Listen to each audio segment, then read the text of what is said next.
वर्णिवेशरमणीय दर्शनं मन्दहासरुचिराननाम्बुजं पूजितं सुरनरोत्तमैर्मुदा धर्मनन्दनमहं विचिन्तये। असतो मा खड्गमय तमसो मा ज्योतिर्गमय मृत्युर्मा अमृतं गमय। ओम शांति शांति शांति। अस्मद्गुरुसमारंभां नाथयामुनमध्यमां लक्ष्मीवल्लभपर्यन्तां वंदे गुरुपरंपरा। આજની જ્ઞાન સભાની અંદર પધારનારા બધા જ ભગવદ્ ભક્તોને વેદાંતાચાર્ય, પુરાણ ઇતિહાસાચાર્ય, એમએ ફિલોસોફી શાસ્ત્રી રાકેશભાઈના હેતપૂર્વક જય સ્વામિનારાયણ। ભક્તો, આજની આ જ્ઞાન સભાની અંદર આપણે બધા ભગવાન સ્વામિનારાયણે લખેલી શિક્ષાપત્રીના 98મા શ્લોકની સ્પષ્ટતા શ્રવણ કરશું। તો બધા જ શ્રોતાગણો આ પ્રવચન એકાગ્ર મને કરીને શ્રવણ કરે। તો ભગવાન સ્વામિનારાયણ શિક્ષાપત્રીના 98મા શ્લોકની અંદર કહે છે કે શ્રીમદ ભાગવતસ્યૈષુ સ્કંધો દસમ પંચમો સર્વાધિકતયા જ્ઞેયો કૃષ્ણ મહાત્મ્ય બુદ્ધયે। અર્થાત કે વળી 8 શાસ્ત્રને વિશે જે શ્રીમદ ભાગવત પુરાણ તેના દસમ ને પંચમ નામે જે બે સ્કંદ તે શ્રી કૃષ્ણ ભગવાનના મહાત્મ્ય જાણવાને અર્થે સર્વથી અધિકપણે જાણવા। આ પ્રમાણે ભગવાન સ્વામિનારાયણે અહીં શ્રી કૃષ્ણ ભગવાનના મહાત્મ્ય જાણવાને અર્થે દસમ સ્કંદને અધિકપણે જાણવાનું કહેલું છે। કોઈક વ્યક્તિના મનમાં એવી જિજ્ઞાસા થાય કે ભગવાન સ્વામિનારાયણે શિક્ષાપત્રીના 98મા શ્લોકમાં દસમ સ્કંદને જ શ્રી કૃષ્ણ ભગવાનના મહાત્મ્ય જાણવાને અર્થે સર્વથી અધિકપણે જાણવાનું કેમ કહ્યું?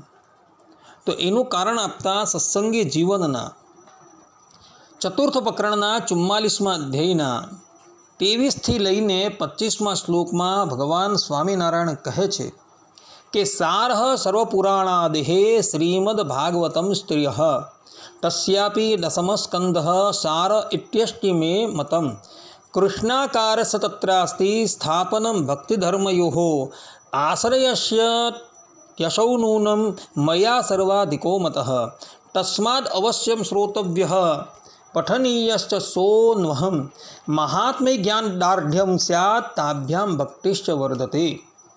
અર્થાત કે તેમાં પણ સર્વ પુરાણ આદિકનો સાર શ્રીમદ ભાગવત છે, તેનો પણ સાર દસમ સ્કંદ છે એવો અમારો મત છે। કારણ કે તે દસમ સ્કંદમાં ભક્તિ ધર્મના આશ્રય આલંબનભૂત અર્થાત કે ભક્તિ ધર્મ વડે ભજનીય શ્રી કૃષ્ણ દિવ્ય પ્રાદુર્ભાવ વિશેષનું સ્વરૂપ, ગુણ, વિભૂતિ વગેરેનું સ્થાપન અર્થાત કે તેના નિરૂપણ રૂપ વર્તે છે। માટે જ મેં મારા મહાત્મયનો બોધ આપનારા ગ્રંથોમાં સારરૂપ હોવાથી તે દસમ સ્કંદ સર્વાધિકપણે માન્યો છે।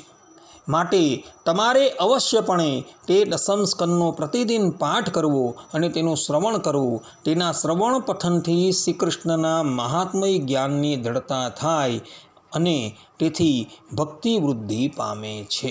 આ પ્રમાણે ભગવાન સ્વામિનારાયણે અહીં સ્પષ્ટ રૂપે કહેલું છે કે દસમ સ્કંદમાં ભક્તિ ધર્મના આશ્રય શ્રી કૃષ્ણ દિવ્ય પ્રાદુર્ભાવ વિશેષનું સ્વરૂપ, ગુણ, વિભૂતિ વગેરેનું સ્થાપન અર્થાત કે તેનું નિરૂપણ યથાર્થપણે કરવામાં આવેલું હોવાથી અમે દસમ સ્કંદને સર્વથી અધિકપણે જાણવાનું કહેલું છે।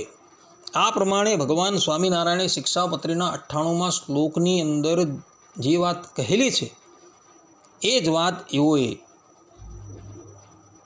અહીં સત્સંગી જીવનના 4th પ્રકરણના 44મા અધ્યાયના 23થી લઈને 25મા શ્લોકની અંદર કહેલી છે। માટે ભક્તો, દસમ સ્કંદને ઇતર બધા જ શાસ્ત્રોથી અધિકપણે જાણજો।